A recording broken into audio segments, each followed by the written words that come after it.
Yes, as always, please.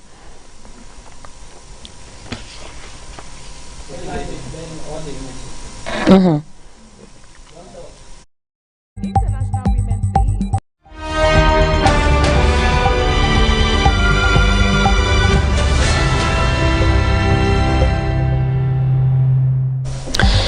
The I's are being dotted and the T's cut as women in the southwest region brace up to join their peers the world over in the commemoration of the 2026 edition of the International Women's Day.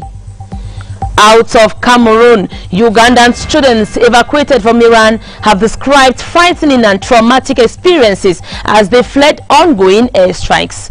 And in sports, the Southwest region is mourning the loss of one of its colorful and passionate sports lover, Mbela Kake, whose love for football and athletics left unforgettable memories in Boya. Details of the stories and more on this newscast.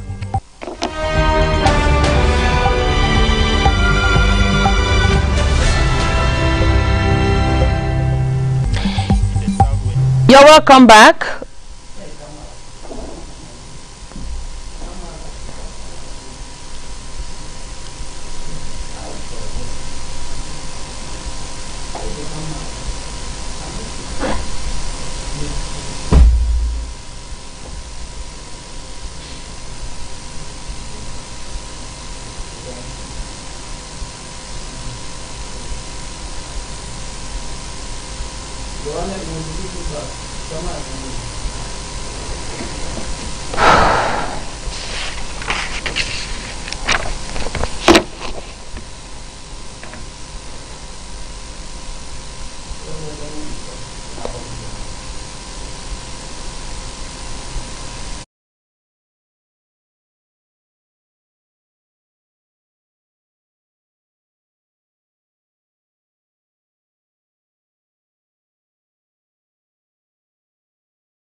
And the T's cut as women in the southwest region brace up to join their peers the world over in the commemoration of the 2026 edition of the International Women's Day. Out of Cameroon, Ugandan students evacuated from Iran have described frightening and traumatic experiences as they fled ongoing airstrikes.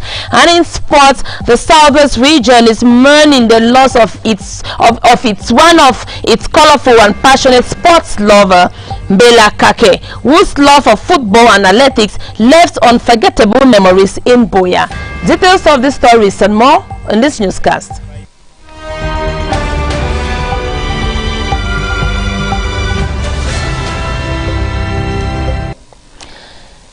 You're welcome to News Hour. We apologize for the late start. For presentation, my name is Frida Leina. As we told you in our top story, Cameroon is set to join the rest of the world on March 8 to celebrate International Women's Day 2026 under the theme Rights, Justice and Action for Women and Girls, as the theme calls for stronger protection of women's rights, equal access to justice and concrete actions to improve the lives of women and girls everywhere. In the following report, Nanga Sonia tells us more. International Women's Day is observed annually to celebrate the achievements of women while highlighting the ongoing fight for gender equality across the globe. This year's theme, Rights, Justice and Action for Women and Girls, emphasizes the need for governments, institutions and communities to move beyond promises and take meaningful steps to protect women's rights and ensure fairness in all sectors of society. In Cameroon, activities marking the day are expected to include public marches, awareness campaigns, conferences, and cultural celebrations organized by the Ministry of Women's Empowerment and the Family, women's groups, and civil society organizations too. The day is traditionally marked by the Women's Day Parade, where thousands of women across towns and villages dress in the official commemorative fabric and march in solidarity to highlight their contributions to national development. Advocates say the 2026 theme resonates strongly in Cameroon, where women continue to play a crucial role in agriculture, business, education, and community leadership. However, challenges such as gender-based violence, limited access to leadership positions, and economic inequality remain key concerns. Civil society groups are using this occasion to call for stronger policies that promote girls' education, economic empowerment for women, and better legal protection for victims of violence. Experts say empowering women and girls is not only a matter of justice but also a vital step towards sustainable development in Cameroon. As the world marks International Women's Day, Cameroonian women say the message of rights, justice, and action is a reminder that real progress will depend on collective efforts to ensure that every woman and girl can live with dignity, opportunity, and equal rights.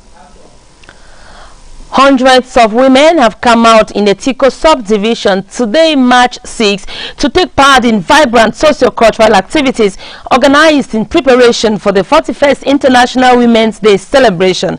Our reporter Limatrun Mojoko has the details. Women population in Tico turned out in large number today, March 6, 2026, for a vibrant socio-cultural program organized in preparation for the 41st International Women's Day celebration. Women from various groups, associations, and non-governmental organizations gathered to acknowledge and celebrate the vital role women play in society. The event served as a platform for women to highlight their contribution to community development while promoting unity and empowerment amongst women in the municipality.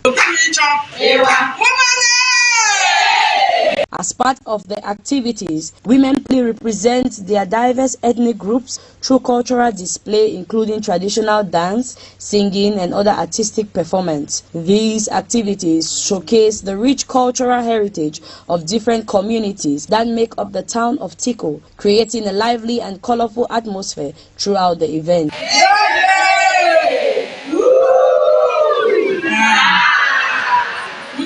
Religion also plays a central role in social-cultural program. Evangelist Elizabeth Teke was invited to encourage many women through songs, bringing the importance of faith, unity, and gratitude as the celebration continues. Today's activity has successfully set the tone for the official celebration of International Women's Day in Tico, which is expected to take place on March 8, 2026. The upcoming event is anticipated to bring together even more women and community members as they join the global movement to recognize and celebrate the achievement, strength, and resilience of women.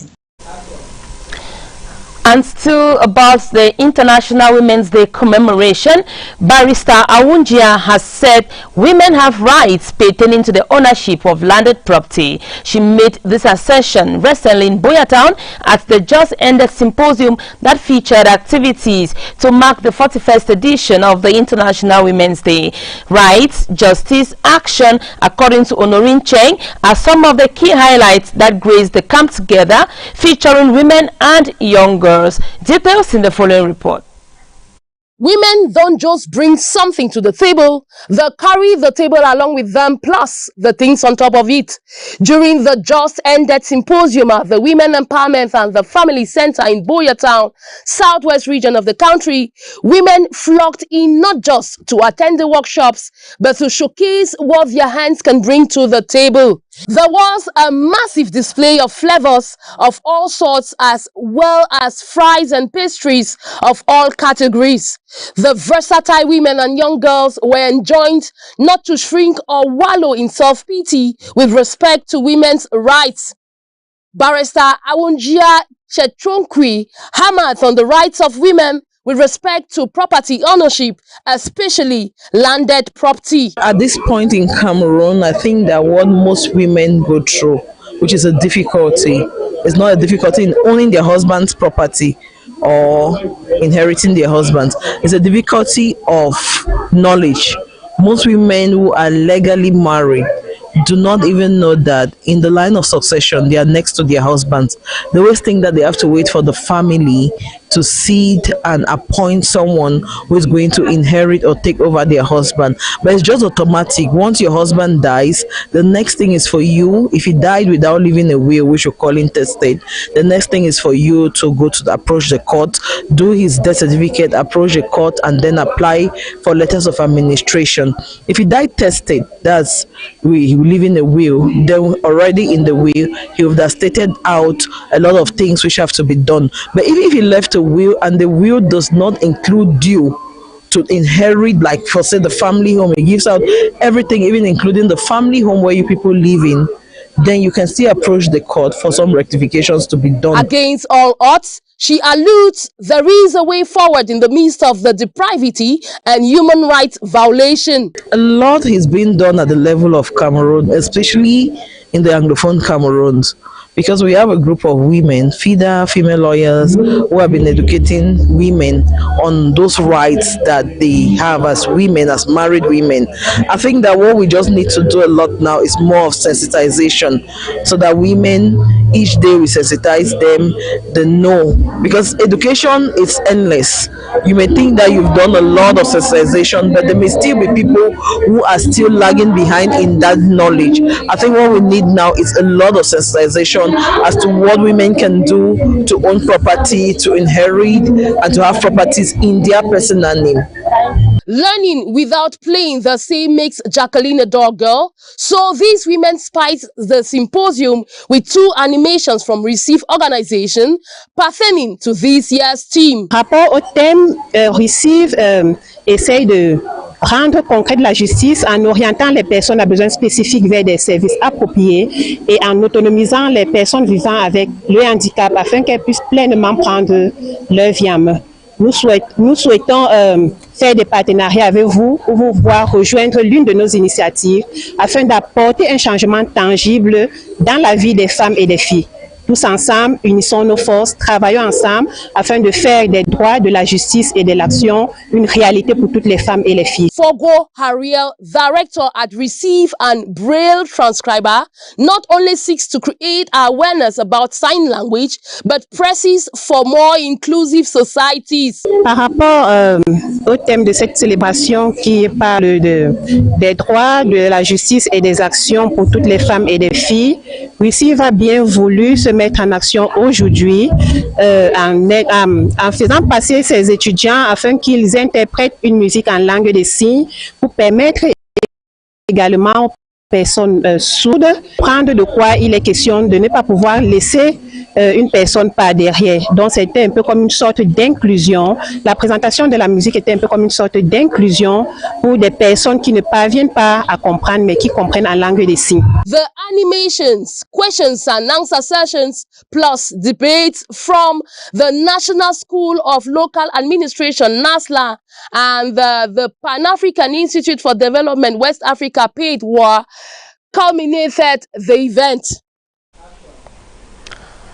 In the meantime, women in the town of Dibamba in Ideya have reiterated their commitment to work in synergy in order to make their region better. They made the affirmation recently during activities to mark the 41st edition of International Women's Day, which took place in the town of Dibamba. Natalie Njuma has the details. Women from the various subdivisions in the Sanaga Maritime Division converged on the esplanade of the Dibamba Town Hall in the Littoral region. The launch of activities to mark the commemoration of the International Women's Day in Deya was attended by administrative authorities and resident representatives of women action groups. C'est le culte et autres leaders communautaires de s'approprier tous les moyens de lutte. The minister and other leaders who fight against all forms of criminal activities meted on women, like instance of rape, gender-based violence, and femicide, as well as other violence like affirmation.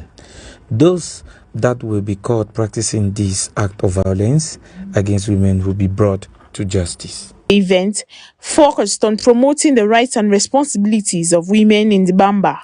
The grand launch was presided over by the Divisional Officer for Sanagan Maritime Division, Cyril Ivan Abondo, where the women from the town of Dibamba received certificates after completing computer skills training, which is a step towards empowering them.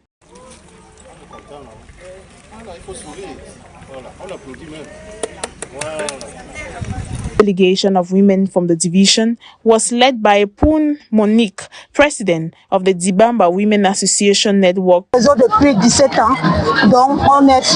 I've been in this line since 17 years. We are happy about what has unfolded here today in our subdivision, and I am satisfied with the activities that have passed here, especially the training of women and young girls. This shows that we, the women, can strive for development in our subdivision. We thank the divisional officer and the mayor for standing by us as we celebrate the International Women's Day. Launch ushers a series of activities that has been ongoing in other parts of the littoral region as well as throughout the national territory as the women gather to celebrate on March 8th. In the meantime, human rights are women's rights. This was the fallout of a symposium that held at the Women Empowerment Center here in Boya in the wake of the International Women's Day come Sunday. Honorin Cheng was part of the event and tells us that women and young girls were cautioned to be educated on their rights so that men and society won't tamper in and the smooth operation of any action per justice. Honorin Cheng. The regional delegation of Women Empowerment and the Family Boya has organized a symposium ahead of commemoration activities marking the International Women's Day. Dr. Mbeng Franklin, counselor at the regional delegation of secondary education, reiterated the fact that education remains the most effective tool for achieving justice and rights for women and girls. Education is a key. Is the foundation, because the girl child first of all has to know their rights, to be able to know when these rights are violated, and they cannot know these rights if they don't go to school. So education is the development of the intellect and the physical. So once they are able to understand their rights when they go to school, it is very difficult for you. They start by protesting. They may take action on their own instead of waiting for the proactive or the reactive measure of defending the rights. 10 years into the Anglophone crisis, women and girls' rights seem to be violated on a daily, as Justice Helen von Achu expatiates. The law provides legal provisions that protect women and girls in situation of armed conflicts like what we are living in the Northwest and Southwest province. And there are many legal human rights instruments like the Maputo Protocol that insists and lays emphasis on the fact that women's human rights are women's rights, even in times of crisis. We know that during crisis like that, armed conflict crisis, women are the victims. Women become they are the fallout. You know, they are the victims of sexual violence, victims of rape. You know, they are victims of prostitution. They are just used even like objects. According to her, there is need to protect these vulnerable population from the fallouts of the justice system. Given that human rights are women's rights, Women have been advised to know their rights so that incidents like indecent assault and access to justice shouldn't be a myth, but a reality. The message we are sending out clearly and strongly now is for women to know that even in this time of crisis, they should not allow themselves to be used like instruments and objects. They have a right. They should not be allow themselves to be used as objects of prostitution. Because in armed conflicts like that, I mean, people do whatever they want to do. Most of the time, even out of fear. But if they are victims, they should seek legal redress. Dr. Mbeng Franklin intimated that within the secondary education milieu, a good majority of young girls shrink in low self-esteem because they don't know their rights. To beat these alarming ignorance of the law, he cautioned both women and young girls to focus on their education. When it comes to building of self-esteem, I think that it starts from the home. The social status of the girl child matters a lot, and that is why the school works in collaboration with the home, with parents. We try to encourage the parents, even if they don't have, they can't provide certain things, but there are primary needs that you should provide for a girl child, so that they should not be deceived or they should not be taken into this fall victims of these things because they need material things. Meantime, rights, justice, and action can only come to effect when all persons, irrespective of gender, age, height, and status, are treated without discrimination. Debates and animations punctuated the event.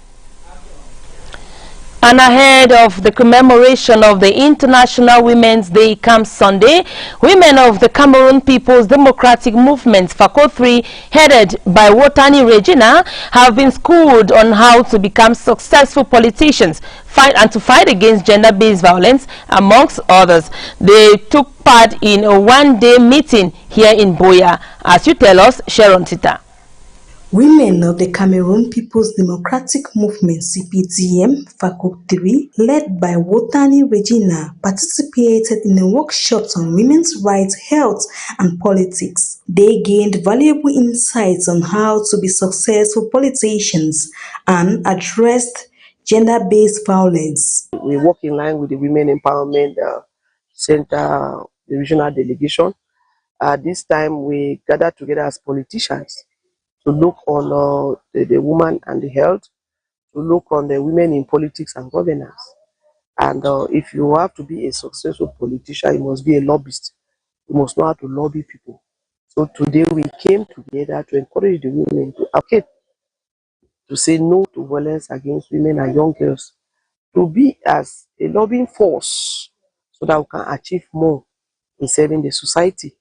And so today has been a very, very successful. The militants left feeling empowered and equipped to make a difference. Thought of so many things concerning the Women's Day, concerning the violence, concerning how things have to move like economic in our society and other things.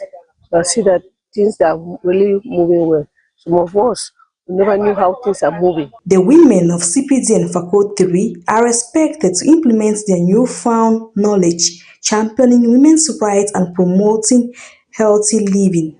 Their impact is sure to be felt.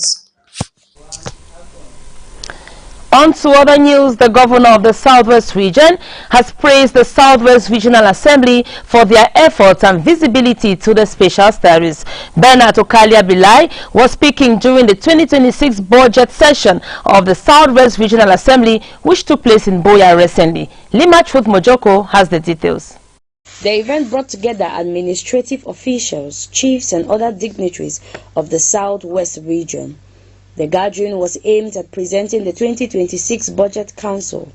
Speaking during the event, the president of the Southwest Regional Assembly, Zacchaeus Bakoma Elango, congratulated all regional councillors for their confidence bestowed upon them by the electorate. The session, chaired by the president of the Southwest Regional Assembly, Zacchaeus Bakoma Elango, emphasized the importance of responsibility in financial management and development. This year, our investment budget don't move from around 3 billion to 10 billion. So we will do many big things in this year.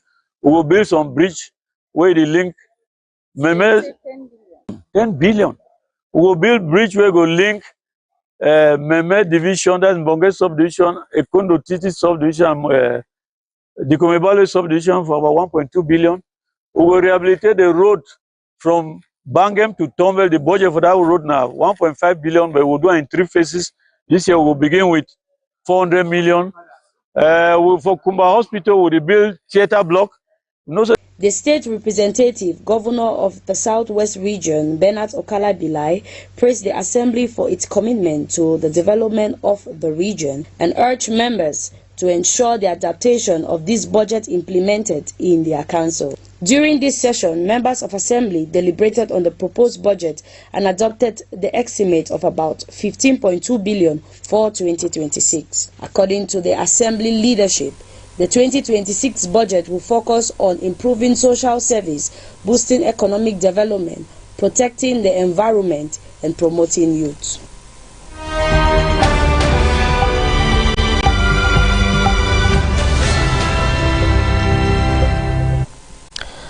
In foreign news, Ugandan students evacuated from Iran have described frightening and traumatic experiences as they fled ongoing airstrikes, saying explosions and shaking ground left them fearing for their lives before they were safely returned home. Plus, at least 87 people have been reported dead after a U.S. submarine sank an Iranian warship near Sri Lanka in a dramatic escalation of tensions in the region. Nanga Sonia has our foreign page. A group of 43 Ugandan students repatriated by the government after the United States and Israel launched airstrikes against Iran over the weekend have arrived safely home. The Ugandan ambassador in Tehran organized their escape by bus to the Turkish border and then on to Istanbul, where they caught a flight home. At Entebbe International Airport on Thursday, they spoke of their trauma after fleeing the bombing campaign. The Ministry of Education is that most of us, actually all of us, were on a scholarship in Tehran for different reasons, and some of us, it was because we could not afford to study in Uganda, so we were lucky to get this scholarship in Tehran. Now, given the circumstances, nobody knows when this conflict is going to end, and we also would not like to lose out this chance of pursuing our studies. So, in a very humble manner, we would like to request that if there is a way we could get assimilated into different universities in Uganda where we can be able to finish our studies, it will be very, very great for us. Some Ugandan students choose to stay despite the offer of return from their government. The exact total number of foreigners being repatriated from Iran is changing daily. Only a limited number of African nationals have been confirmed as having been evacuated. On Tuesday, Sierra Leone's government said it had assisted 24 of its nationals and diplomatic staff to leave Iran. The South African government has told its citizens living in the Middle East to evacuate several countries as heavy attacks are expected in the region for the coming days. A torpedo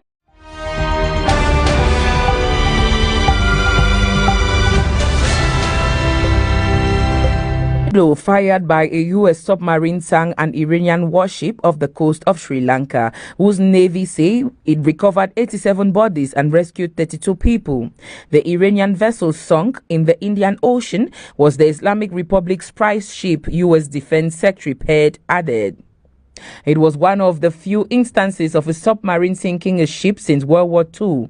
The sinking of the Iris Dena illustrates a U.S.-Israeli military operation against Iran that is stretching beyond its borders. U.S. President Donald Trump added, one of the key objectives of the war is to wipe out Iran's navy.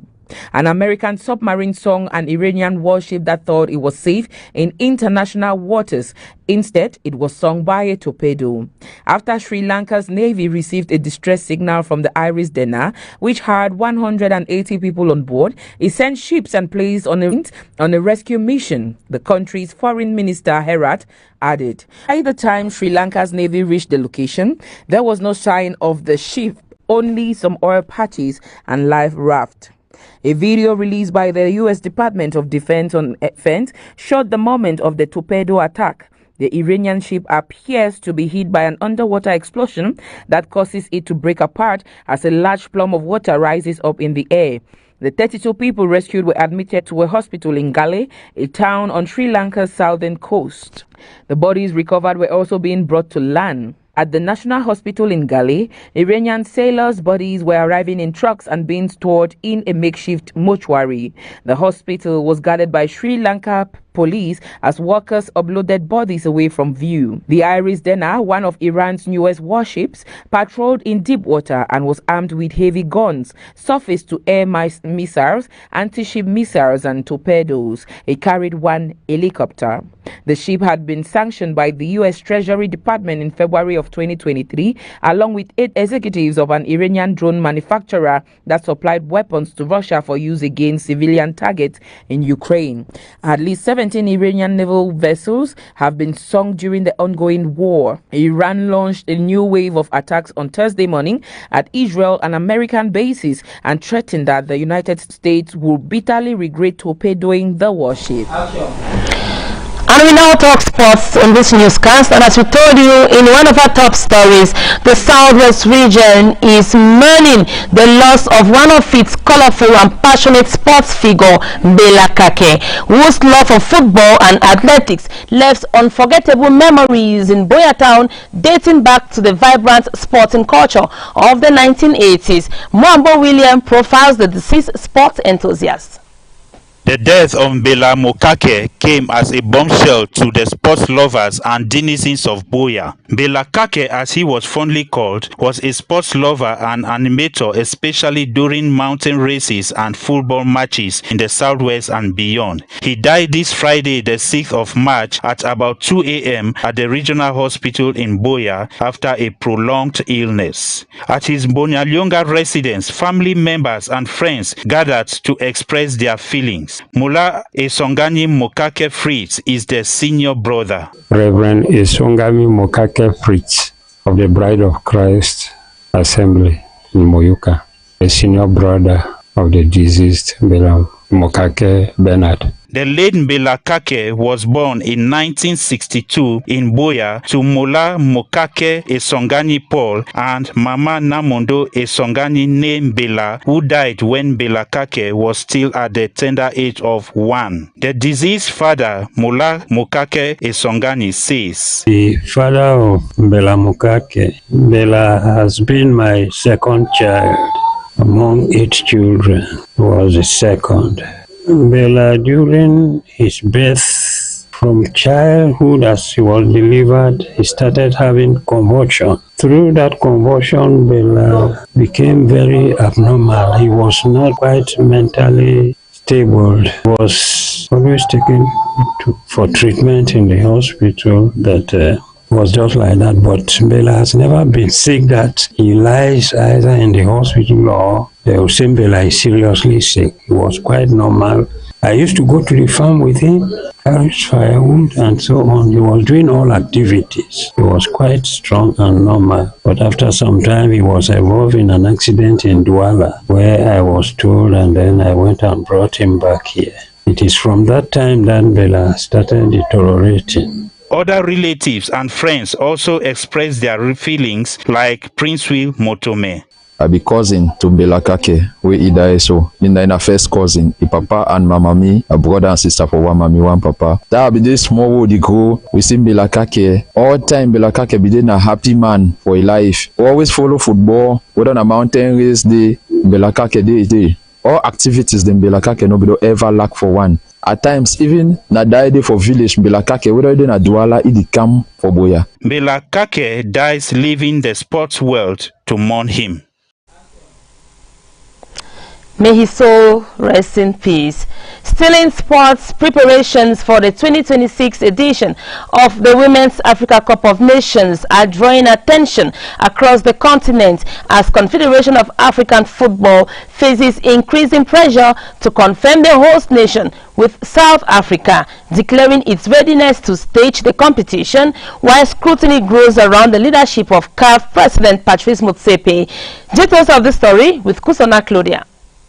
A final decision has been reached regarding the organization of the next edition of the Women's Africa Cup of Nations, with the Confederation of African Football confirming that the competition will now take place from July 25th to August 16, 2026, instead of the initially scheduled date of March 17, 2026. The Continental Football Body also maintained Morocco as the official host nation for the tournament, putting an end to weeks of debate and speculation surrounding the organization of Africa's biggest women football competition. The announcement comes after growing discussion with African football circles about the preparedness of host nations and the overall planning of the tournament. Their concerns had raised questions about possibly alternatives, with voices suggesting that other countries such as South Africa could step in if necessary. Despite the debates, CAF, under the leadership of its president, Patrice Motsepe, has opted to maintain Morocco as host while adjusting the tournament's calendar to allow more time for preparations. The decision is expected to provide clarity for participating nations, teams and organizers as they begin their preparation for the continental showpiece. With the new dates now confirmed, stakeholders hope the competition will proceed under better planning conditions and continue to contribute to the growth and visibility of women's football across Africa.